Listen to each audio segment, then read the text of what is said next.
Broadway has switched from doing plays to doing spectacles, with airplanes flying in and chandeliers falling. That's not the Yiddish Theater. My experience some years ago was with a publication called the New Yorker. I had a show at Town Hall, and it was a Yiddish show, and they wouldn't list the Yiddish show in the New Yorker with the listings.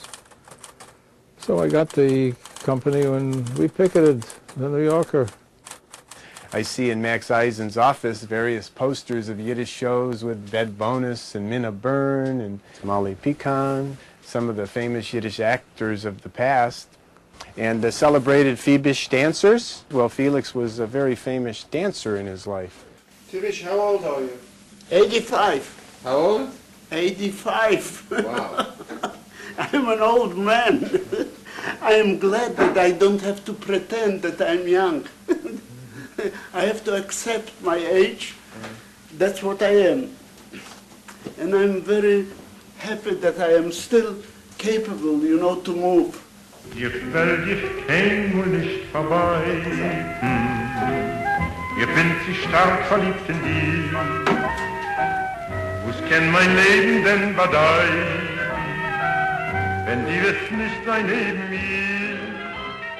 Yiddish theater is not an old culture, but Yiddish language is a culture that existed for 1100 years. And I think it's sad that Hitler tried to kill the people in their culture.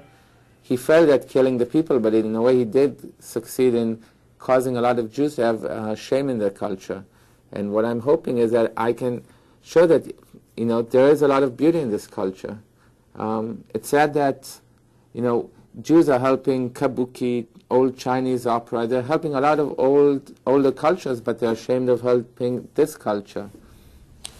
Well, I guess one could say, too, that it's unusual, as your grandmother were beating up people speaking Yiddish on the street, that you have, it must make you feel good in that regard, just like bringing the family circle together in a more positive way, huh? Yeah, it was a very weird journey, especially when I went to tell my mom that I want to make a movie about Yiddish culture, you know. She has all these issues. We're a family that basically created the state of Israel, both for my dad and for my mom's side. We have Moshe Shoret for my mom's side and was the second prime minister, and Ephraim Katzir was the president of Israel. So coming from this very Zionist, Hebrew-oriented family to do something that is going a little beyond was a little awkward for my family. But I think it showed that we have reached an age where we can look back at our culture and not with shame, but with pride. Exactly. And we don't have a fear that Hebrew will go away. I mean, it's strengthening when you think about it.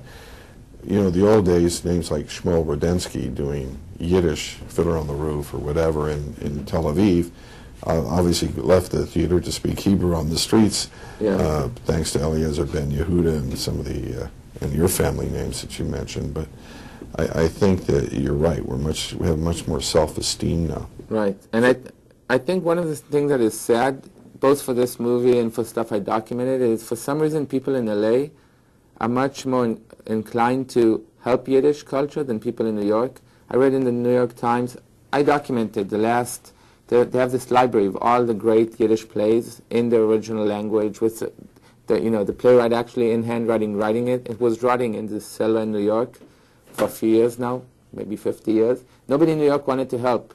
I read in the New York Times, I think 2 weeks ago or something, a week ago, Eli Broad from LA gave the money now to preserve it. I made this little documentary to try to bring to the attention a lot of this stuff that is slowly decaying in New York.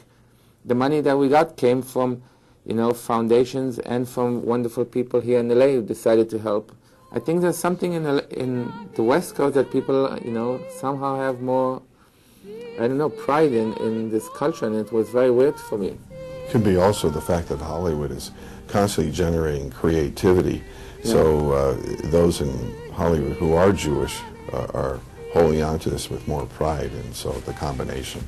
Right. It's true, though. I think we underestimate the energy in Jewish Hollywood. Yeah, no, I think exactly. I was always under the perception that East Coast Jews are much more proud of you know, their culture, while West Coast Jews were a little different. But somehow I realized, no, that somehow maybe because people here are in the entertainment and understand the power of the media, they do understand how important it is to preserve culture.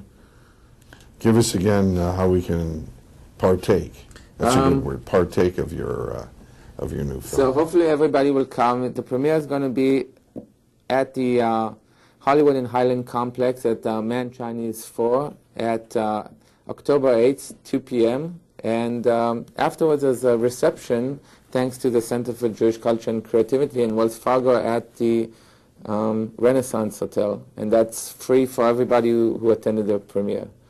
Good luck and keep up the great work. Everything you ever come out with is just superior, and it has a great Jewish fiber to it. No, thanks a lot. And I hope also a lot of young people will come, because I think it's a story both about culture, but it's also about people and what makes people tick. And for me, watching these older actors, how they wake up every morning and they find meaning in what they do and in preserving their culture, for me it was something very inspirational and something that I hope when I reach their age, which is 90 plus, I will have that energy.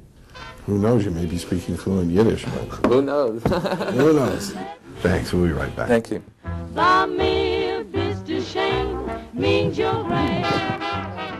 Habibale, im Krieg kann ich ständig beide sein. Habiba, Habiba, Habibale, die weißt die, als ich hab dich also lieb.